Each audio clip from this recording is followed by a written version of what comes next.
আসসালামু আলাইকুম রহমতুল্লাহ। আল্লাহর রসুল সাল্লাল্লাহু আলাইহি ওয়াসাল্লামের প্রতি কীভাবে ওহী শুরু হয়।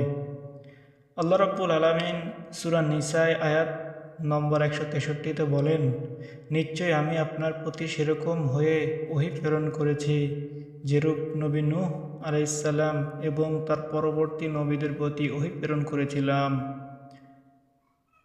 আলকামা ইবনে ওয়াক্কাস আল্লাইসি রহমাতুল্লাহ আলাইহি থেকে বর্ণিত, আমি ওমর ইবনুল খাত্তাব রাদিয়াল্লাহু তাআলা আনহু কে মেম্বারের উপর দাঁড়িয়ে বলতে শুনেছি, আমি আল্লাহর রসুল সাল্লাল্লাহু আলাইহি ওয়াসাল্লামকে বলতে শুনেছি, আমলের প্রাপ্য হবে নিয়ত অনুযায়ী, আর মানুষ তার নিয়ত অনুযায়ী প্রতিফল পাবে।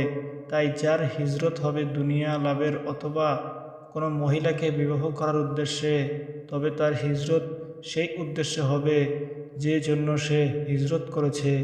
সহিহ মুসলিম, হাদিস নম্বর 1907।